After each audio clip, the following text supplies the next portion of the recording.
चफोर rebirth and जाबारदास्ती। अब आगे अंडरस्को। आर्या को अपने शरीर में बहुत दर्द महसूस हो रहा था। इसमें कोई अलग बात तो नहीं थी, पर एक कमाल की बात थी कि ये दर्द उसके उस दर्द से कुछ कम था। आर्या ने जैसे तैसे आंखें खोलने की कोशिश की। उसने पाया कि यहाँ कुछ अजीब है। उसने अपनी पूरी ताकत बटोरकर एक झटके से अपनी आंखें खोली। उसने देखा कि वह एक खूबसूरत सी जगह पर है।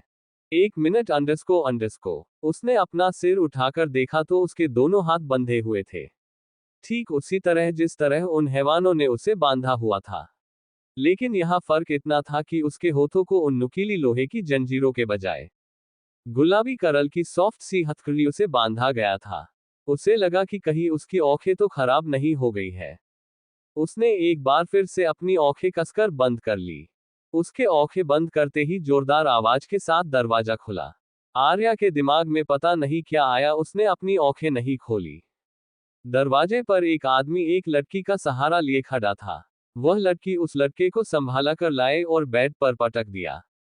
फिर अपने हाथ झाड़ते हुए बोली, चलो भाई समा, तेरा काम तो हो गया। अब बस इसे जल्दी से नशा चढ़ जाए। फिर वह बेड पर लेटी आर्या की तरफ देखते हुए बोली, ओ सो सैड पेंसिव फेस, एक बार फिर तुम्हारी इज्जत लूटने वाली है। और प्लीज दीव को मत बताना कि इसे मैं लेकर आई हूं। तुम्हारे पास नहीं तो वह भी मुझे मेरे अक्ष से दूर कर देगी। खैर छोड़ो, तुम अब सीधे कल दोपहर को ही होश में आओगी, और आते ही जब तुम खुद को देखोगी ना, तब तुम्हें खुद पर शर्म आएगी। फिर समा आर्या के एकदम करीब जाकर उसके कान में बोली, आपको पता है दी, जब आपका 5 साल पहले रेप हुआ था ना, वह मैंने ही करवाया था। लेकिन वह तो आपकी किस्मत अच्छी थी कि आपको तब पता नहीं कहां से यह आदमी मिल गया, वरना मैंने तो आपके लिए 4 लोगों को अरेंज किया था। लेकिन तब भी तुम्हारा ये सो कॉल्ड हस्बैंड वहां पहुंच गया। और तुम्हें पता है तब भी इसे ड्रग्स दिए गई थी। अजीब बात है ना। और अंडरस्को तुम तो ठहरी मेरी बहन, तुम कहां उन लोगों की बातों पर, सबूतों पर विश्वास करोगी? तुम तो मुझ पर भरोसा करोगी है ना? अरे चलो, मैं भी कहां तुम्हारे पीछे लग गई। उसने शिवाय की तरफ देखा जो पसीने से पूरा भीग चुका था। शिवाय दिखने में किसी भगवान से कम नहीं था, इतना खूबसूरत कि पल भर के लिए तो समा की आंखें भी उस पर ठहर सी गई। समा अपने दोनों हाथों में अपना चेहरा लेते हुए बोली, हाय कितना क्यूट, स्मार्ट, हैंडसम और पता नहीं क्या क्या लग रहा है आज मुझे यह अंडरस्को तो मुझे बिना सेड्यूस किए भी सेड्यूस कर रहा है। क्यों ना आज तुम्हारे बदले में ही इसके साथ सो जाऊं, कैसा रहेगा? कहते हुए समा शिवाय की तरफ बढ़ी। उसने अपने हाथ शिवाय की छाती पर फिराने शुरू किए। लेकिन उसकी किस्मत, शिवाय ने एक झटके के साथ उसे खुद से दूर कर दिया। झटका थोड़ा तेज था जिससे समा जमीन पर जा गिरी। शिवाय नशे में बड़बड़ाया, डोंट टच मी। उसकी जुबान लड़खड़ा रही थी, लेकिन फिर भी वह किसी को अपने करीब नहीं आने दे रहा था। समा भी होश में आई, वह क्या करने जा रही थी। वह जल्दी से उठी और आर्या की तरफ गई और उससे बोली, आप इसे सेड्यूस करना, ठीक है, लेकिन तुम तो यहाँ पूरी मम्मी भूत बनकर पड़ी हो, तुम कैसे सेड्यूस करोगी इसे? रुको एक मिनट, मेरे पास तुम्हारे लिए कुछ है अंडरस्को। कहते हुए उसने जल्दी से पास के ड्रॉर से कैंची निकाली और उसके जीन्स को थाइस तक काट दिया, जिससे आर्या की लंबी खूबसूरत पतली टांगे दिखाई देने लगी। उसने उसके टॉप को भी पूरा काट दिया। अब आर्या सिर्फ एक स्पोर्ट्स ब्रा में थी, उसकी दूध सी सफेद गोरी स्किन कमरे की रोशनी में चमक रही थी। समा सेटिस्फैक्शन से मुस्कुराए और आर्या का गाल दबाते हुए बोली, बहना प्लीज कल अपने इस रेपिस्ट पति को जेल भिजवा देना। कहते हुए उसने रूम की लाइट कम कर दी और कमरा लॉक करके चली गई। उसके जाते ही आर्या ने अपनी आंखें खोली, उसकी समझ में कुछ नहीं आ रहा था। ये सब हो क्या रहा है? उसने ध्यान से उस कमरे को देखा, ये तो कोई कमरा था, लेकिन वह यहाँ कैसे आई? और यह सब अभी जो समा बोलकर गई थी, वह सब क्या था? उसने अपने आसपास दिखा तो उसकी नजर बेड के किनारे पर पड़े शिवाय पर गई, जो अपने कपड़े खोल रहा था। उसका चेहरा पूरा पसीने से भीगा हुआ था। आर्या को कुछ भी समझ नहीं आ रहा था, तभी उसकी नजर साइड में रखे कैलेंडर पर गई। उस पर लिखी तारीख देखकर आर्या की आंखें फैल गई। वह तुरंत बेड पर बैठ गई। उसके हाथ अभी भी हथकड़ियों से बंधे हुए थे। वह कैलेंडर को देखते हुए बोली, ये सब क्या हो रहा है? मैं तो मर गई थी ना, और मैंने तो इस समा को भी मार दिया था, तो फिर वह जिंदा कैसे है? और इस पर तारीख इतनी कम क्यों लिखी है? इससे ज्यादा वह कुछ और सोच पाती, उसे महसूस हुआ कि कोई उसे घूर रहा है। उसने अपनी नजर इधर उधर किया।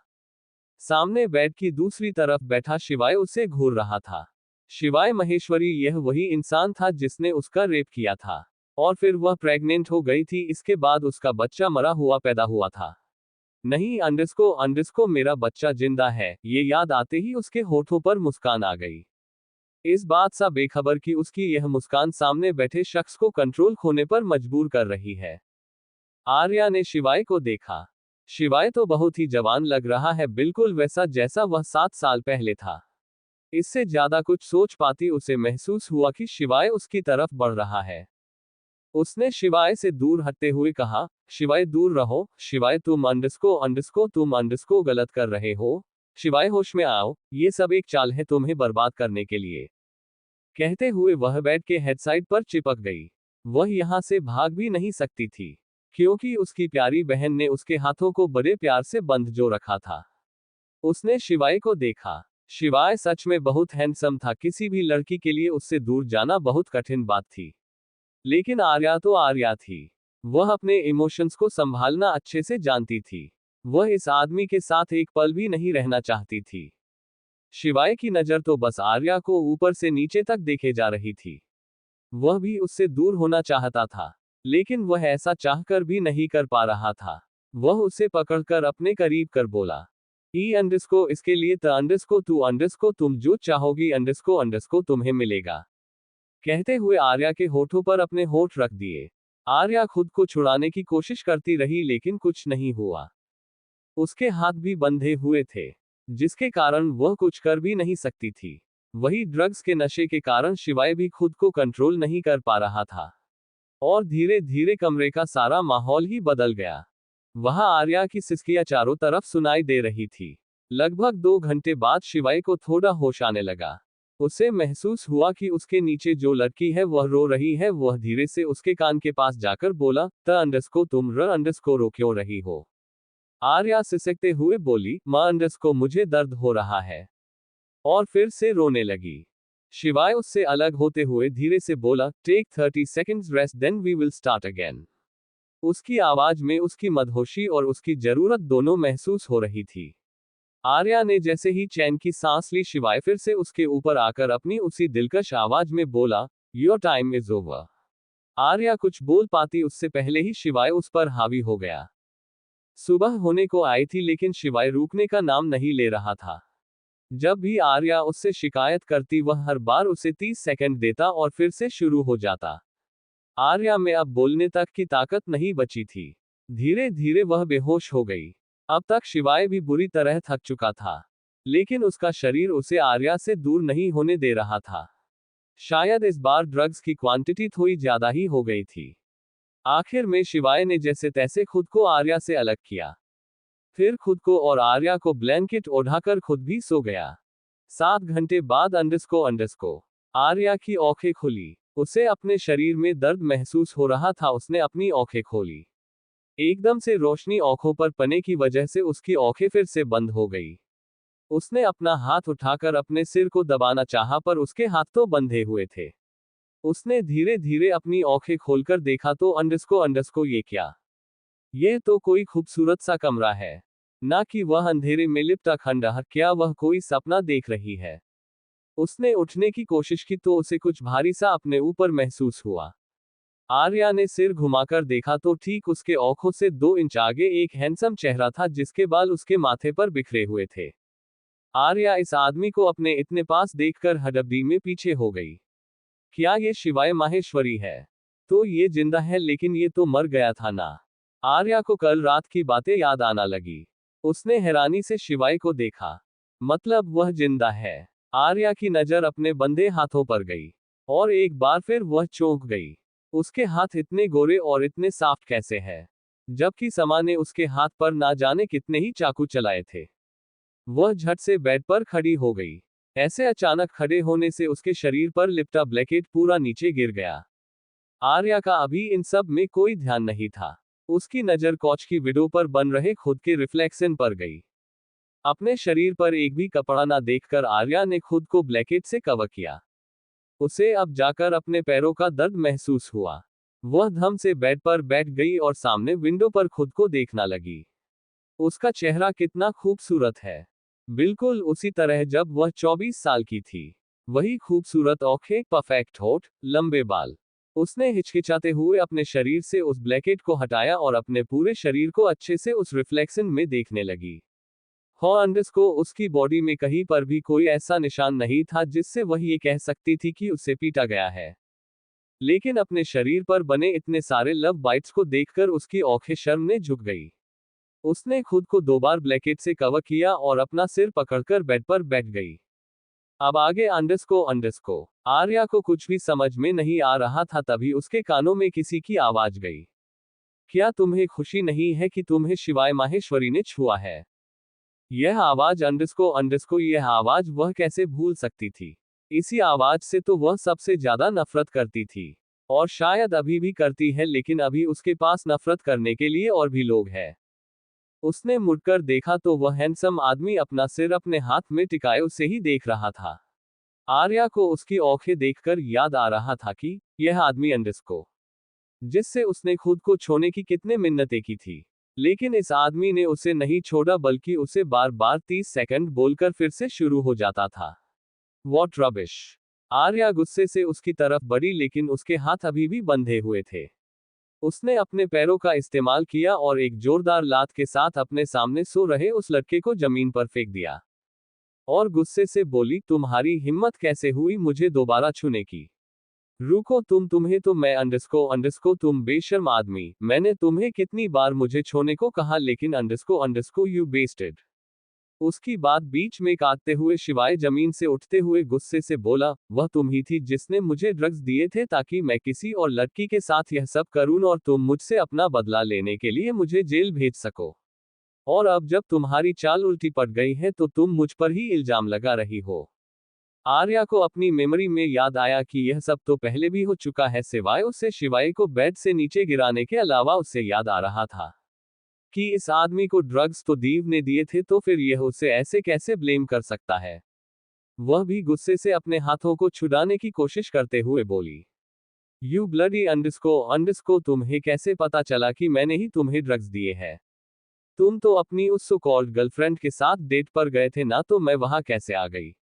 इस बार तो मैं उस कमीनी को छोड़ने वाली नहीं हूं, उसकी वजह से आज उसके इस जंगली बॉयफ्रेंड ने मुझे खड़ा होने लायक नहीं छोड़ा है और मुझे पर इल्जाम भी लगा रहा है। और तुम अंडरस्को डॉक्टर शिवाय माहेश्वरी, तुम्हें तो मैं छोड़ूंगी नहीं। हाथ खोलो पहले तो तुम मेरे अंडरस्को। मुझे तो लगता है ये सब तुम्हारी और उस दीव की चाल है, मुझे नीचा दिखाने के लिए। आर्या गुस्से से बोली, इस आदमी की हिम्मत भी कैसे हुई अपनी उस बेहुदी गर्लफ्रेंड से उसका कंपैरिजन करने की? उसे याद आ रहा था कि यही सिचुएशन पहले भी आ चुकी है और तब भी इस आदमी ने ना उसकी बात सुनी थी और ना ही उससे कोई बात की थी। उस बात के याद आते ही उसने पहले इस आदमी को जमीन पर गिराया था। शिवाय ने एक नजर घूरकर अपने सामने गुस्से से बैठी लड़की को देखा। ये नकचढ़ी लड़की हमेशा ही बदतमीज रहेगी, लेकिन कुछ अलग था इस बार इस लड़की की आंखों में। शिवाय उसके ऊपर झुकते हुए बोला, तो तुम कैसे कह सकती हो कि यह सब दीव ने किया है? हो सकता है तुम भी उसे फंसाने की कोशिश कर रही हो। आर्या उसे अपने पास आते देख और गुस्से से भर गई। एक तो पहले ही उसे कुछ समझ नहीं आ रहा था और अब यह आदमी उससे ऐसे बात कर रहा है जैसे वह सब जानता हो। उसका ध्यान क्लिक अंडरस्को की आवाज से टूटा। उसने सिर घुमाकर देखा तो इस आदमी ने उस हथकड़ी को एक झटके में खोल दिया था, जबकि वह पूरी रात ऐसे ही थी। उसने हैरानी से शिवाय को देखा जिसकी नजरें कहीं और ही थी। आर्या ने उसकी नजरों का पीछा किया तो उसे एहसास हुआ कि उसने कुछ नहीं पहना है। उसने जल्दी से अपने दोनों हाथों से अपनी छाती को कवर किया और गुस्से से बोली, तुम बेशर्म आदमी, पूरी रात से तुम्हारा मन नहीं भरा क्या? उसकी बात पर शिवाय के होठों पर एक तिरछी मुस्कान आ गई। वह अब आर्या के बेहद करीब था कि बोलने वक्त उसके होठ आर्या के होठों को छू रहे थे। वह धीमी मगर दिलकश आवाज में बोला, और अगर मैं ना कहूं तो? आर्या ने हैरानी से इस लड़के की तरफ देखा। इसे हो क्या गया है?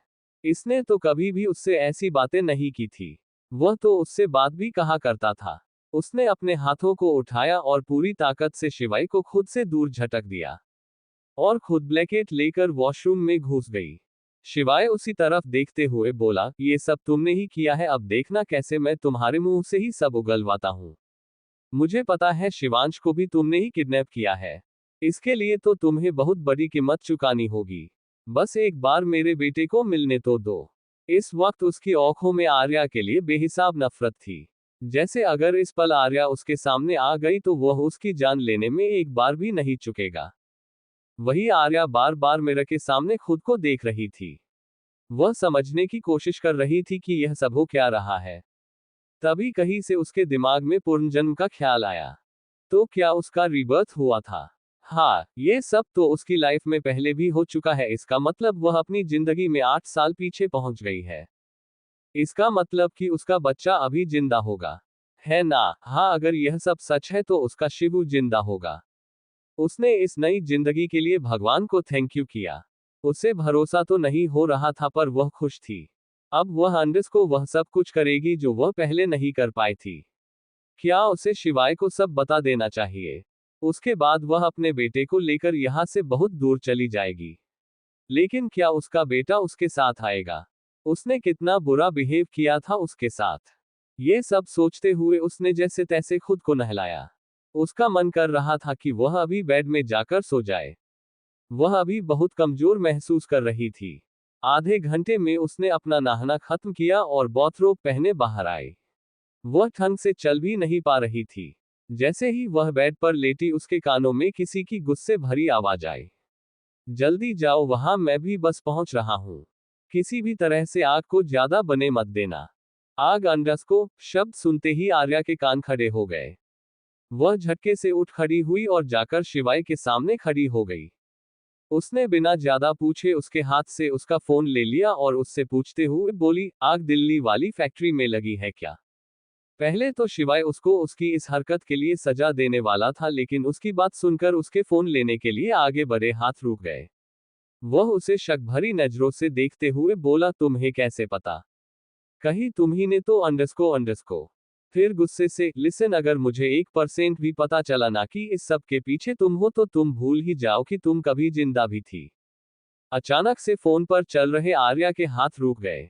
वह तुरंत शिवाय की तरफ मुड़कर बोली, शिवांश कहाँ है? उसके इस सवाल पर शिवाय थोड़ा चौंका क्योंकि यह वही लड़की थी जिसने उसके बेटे को किडनैप किया था उसके हिसाब से, और अब वही उससे ये सवाल पूछ रही है। शिवाय पहले से ही गुस्से में था कि उसे इस जिद्दी और घमंडी लड़की के साथ सोना पड़ा जिसकी वजह से वह उस औरत से शादी नहीं कर पाया जो उसके बच्चे को प्यार करती थी। उसने कसकर आर्या की बाह पकड़ते हुए कहा, सीरियसली, ये सवाल तो मेरा होना चाहिए है ना कि कैसे तुमने मुझसे बदला लेने के लिए मेरे बेटे को टारगेट किया? आर्या भी उसे वैसे ही बोलने वाली थी कि वह मेरा भी बेटा है, लेकिन उससे पहले उसकी नजर खिड़की पर पड़ी जहां कोई था। अचानक से उसके दिमाग में वह लास्ट शब्द घूमने लगे, I am proud of you. अगर तुम पहले ही मान जाती तो आज तुम्हारा ये हाल नहीं होता।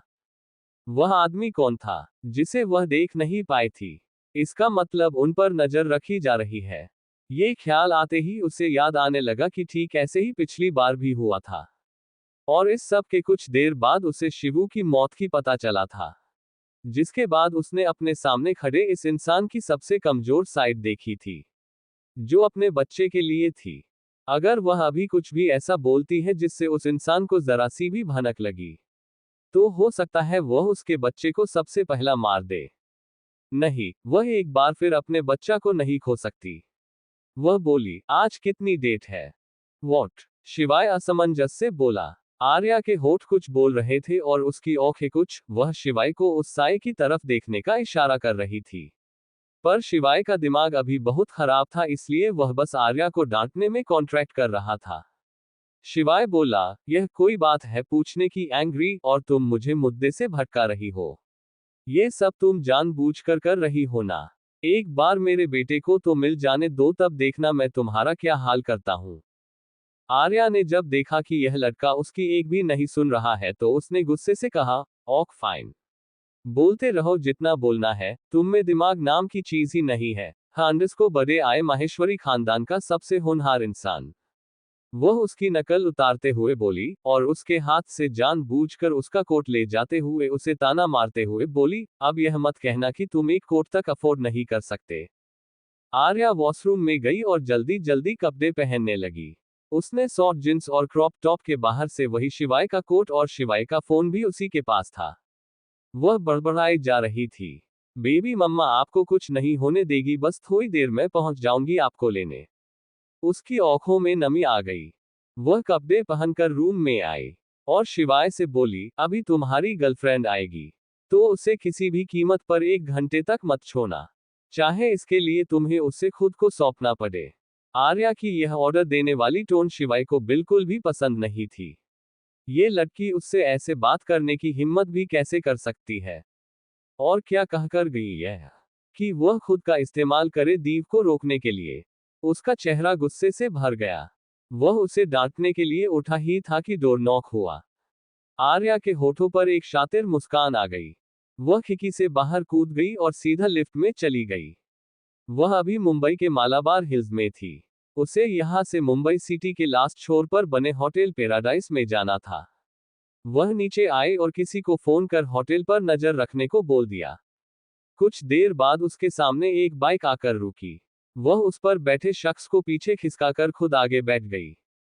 उसने हेलमेट पहना और गुस्से से बोली, let's begin the war. I swear इस बार बादशाह की बेगम तुम सभी को तुम्हारी जान के बिना ही इस अर्थ पर छोड़ेगी। उसने बाइक को रेस दी और फुल स्पीड में भगा दी। वही उसके पीछे बैठे शख्स की हालत काटो तो खून नहीं वाली हो रही थी। वह मन में बोला, मैं भी ना इस पागल लड़की के बुलाने पर आ गया।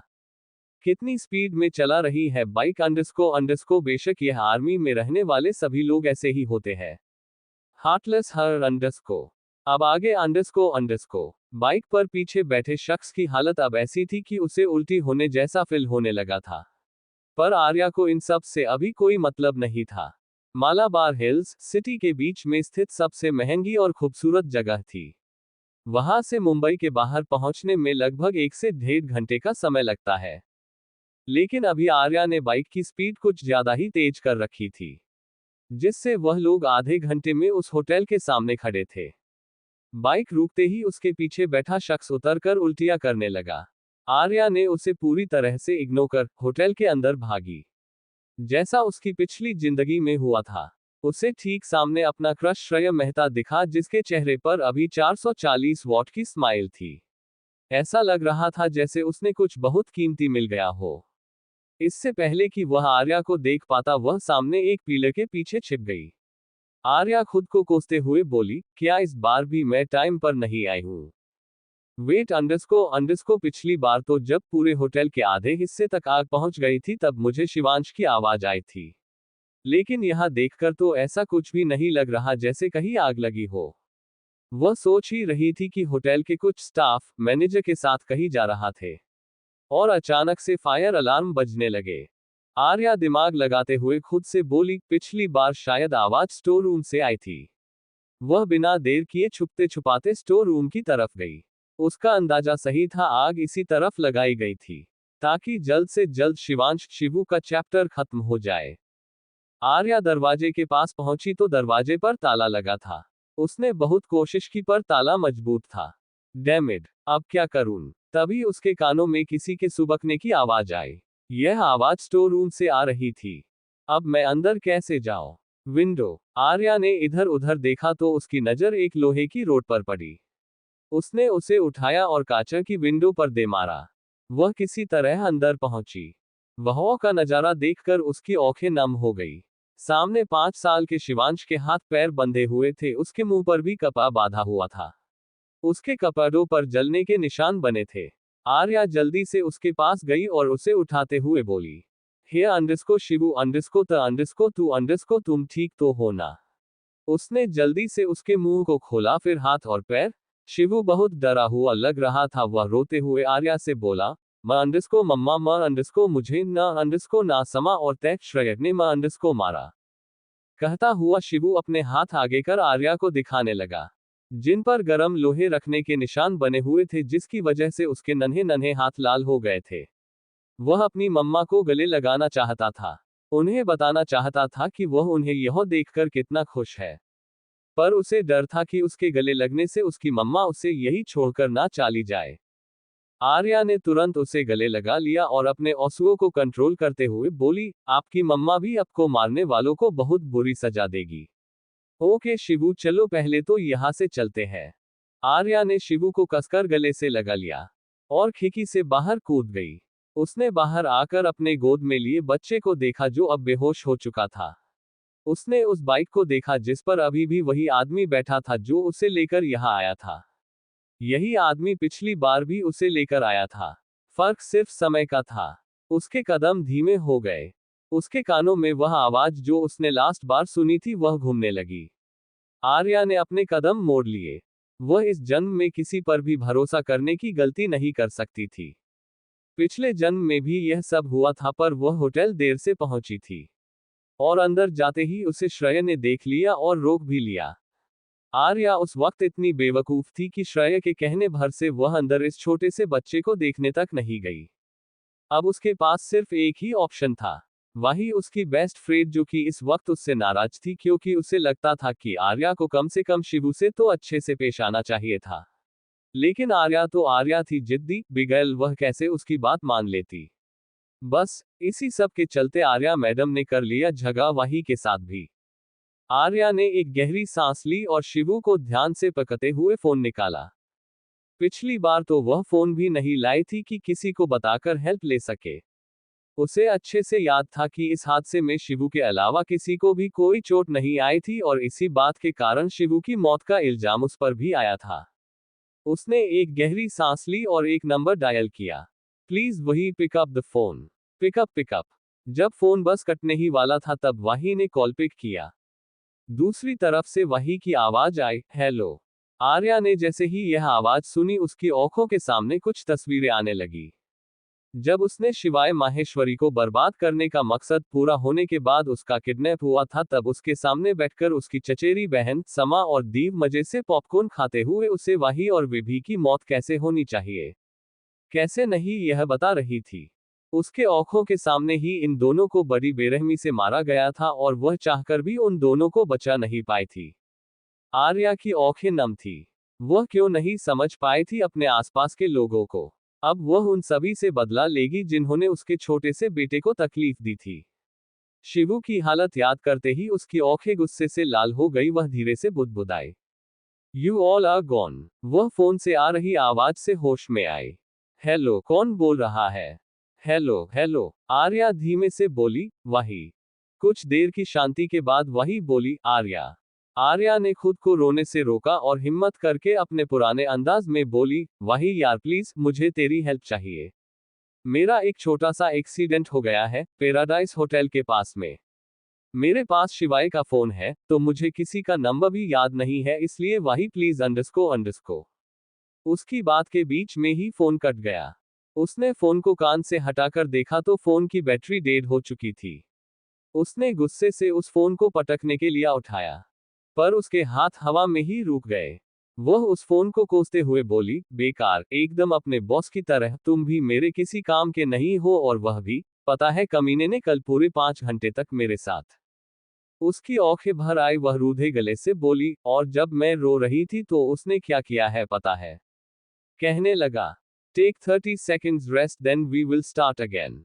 पता है शिवू मुझे कितना दर्द हो रहा है। तुम्हारे कमीने बाप ने एक बार यह नहीं देखा कि मैं कितनी कमजोर सी, नाजुक सी, उस जैसे हटे कट्टे इंसान को कैसे संभालूंगी। आर्या रोते हुए चलती जा रही थी और शिवाय की शिकायत शिवू से कर रही थी। जब वह चल रही थी तो उसे अपने चेहरे पर कुछ महसूस हुआ। उसने चौंक कर नीचे अपने गोद में बेहोश उस बच्चे को देखा, जो इस वक्त अपनी बड़ी बड़ी आंसुओं से भरी आंखों से उसे ही देख रहा था। इस वक्त उसके चेहरे पर मिट्टी लगी थी और वह बहुत गंदा भी हो रखा था। आर्या को याद आया कि शिवू को किडनैप हुए आज 7 दिन हो गए थे। वह बता सकती थी शिवू ने कुछ भी नहीं खाया होगा। वह बहुत हल्का था। उसके कानों में शिवू की खुशी से भरी आवाज आई, मम्मा क्या आप सच में शिवू को बचाने आई थी? मम्मा क्या आप सच में हो? ये सब वह इसलिए पूछ रहा था क्योंकि आर्या शिवांश को शिवाय की वजह से पसंद नहीं करती थी। आज से 3 महीने पहले जब उसने शिवाय के साथ दीव की जगह पर खुद शादी कर ली थी, तब उसे शिवांश से कोई प्रॉब्लम नहीं थी। लेकिन बाद में श्रेय और समा ने शिवू के खिलाफ उसे भटका दिया था और वह बेवकूफ उनके भटकावे में भी आ गई थी। तब से आर्या शिवू को बिल्कुल भी पसंद नहीं करती थी। उसने शिवू को कसकर गले लगाकर कहा, हाँ शिवू बेबी, मैं सच में हूँ। शिवांश को अब जाकर यकीन हो रहा था उसे आर्या शुरू से ही पसंद थी। उसने शादी वाले दिन भी उसे दीप को एक्सचेंज करते देख लिया था। वह बहुत खुश था कि आर्या उसकी मम्मा बनने वाली है। जब आर्या उससे रूड बिहेव करती तो उसे बहुत बुरा लगता, लेकिन जब भी वह उसका चेहरा देखता वह उससे गुस्सा रह ही नहीं पाता था। वह धीरे से बोला, मम्मा मुझे दर्द हो रहा है। आर्या होश में आई। उसने तुरंत शिवू को अच्छे से पकड़ा और घबराहट से बोली, ओह अंडरस्को सॉरी शिवू, मुझे याद नहीं रहा। कहो दर्द हो रहा है तुम्हें? दिखाओ मम्मा को अंडरस्को। आर्या को खुद की चिंता करते हुए देख शिवांश की खुशी का तो ठिकाना ही नहीं रहा। उसका दिल जो चाहता था वह हो रहा था। वह बिना पलके झपकाए उसे ही देख रहा था। ये सब उसे किसी सपने जैसा लग रहा था, जो उसके आँख बंद करते ही टूट जाएगा। शिवांश को अभी अपने दर्द का भी एहसास नहीं था। वह आर्या की गोद के हल्का सा उठा और उसकी गर्दन को हक करके उससे किसी बंदर के बच्चे की तरह चिपक गया। वह बोला, मम्मा आप फिर से तो शिवू को छोड़कर नहीं जाएंगी ना? आर्या को आंखें भर आई। वह रूधे गले से बोली, नो नो बेबी, मम्मा अब कभी भी शिवू को छोड़कर नहीं जाएगी। आप आराम से सो जाओ। आर्या उसके बाल सहलाते हुए बोली। उसने देखा कि शिवू कोई हरकत नहीं कर रहा है तो वह समझ गई कि शायद वह फिर से बेहोश हो गया है। उसने अपनी रफ्तार तेज कर दी। उसे दूर से आती हुई कार की हेडलाइट दिखी। ये पक्का समा होगी, क्योंकि इसी टाइम के आसपास वह होटल पैराडाइज पिछली बार आई थी। उसने अपने आसपास देखा। उसकी नजर साइड पर पड़े कुछ सामान पर गई, जिसे देख उसके होठों पर एक तिरछी मुस्कान आ गई। उसने उस चीज को सड़क पर फेंक दिया और खुद शिवू को लेकर वही झाड़ियों में छिप गई। लगभग 4 मिनट बाद समा की कार वहां से गुजरी। आर्या की आंखें उस कार पर ही थी। थोड़ा आगे जाकर उस कार का बैलेंस बिगड़ा और वह कार सीधा जाकर सामने वाले पेड़ से टकरा गई। आर्या एक मुस्कान के साथ उठी और शिवू के सिर को सहलाते हुए उस कार को देखकर बुदबुदाई, अब देखो मेरे बेटे को हाथ लगाने का नतीजा। पहले तो जब मुझे पता नहीं था तब ठीक था, लेकिन अब अंडरस्को अब तुमने खुद मेरे सामने आकर गलती कर दी। Bye bye my dear sister, जिंदगी रही तो दोबारा मिलेंगे। कहते हुए आर्या अपने चेहरे पर आगाज की चमक लिए आगे बढ़ गई। कुछ देर चलने के बाद उसे एक जानी पहचानी कार अपनी तरफ आते हुए दिखी। वह कुछ सोच पाती उससे पहले वह कार उसके सामने आकर रुकी। कार का शीशा नीचे हुआ। अंदर का चेहरा देखकर आर्या बिना वक्त गवाए कार में बैठ गई। स्टोरी अच्छी लगी हो तो लाइक शेयर कमेंट फॉलो करें। आज के लिए बस इतना ही। मिलते हैं नेक्स्ट एपिसोड में। तब तक के लिए सभी को राधे राधे। ये क्रेडिट ऑथर जीसू को जाता है, जिनका लिंक नीचे डिस्क्रिप्शन में दिया गया है।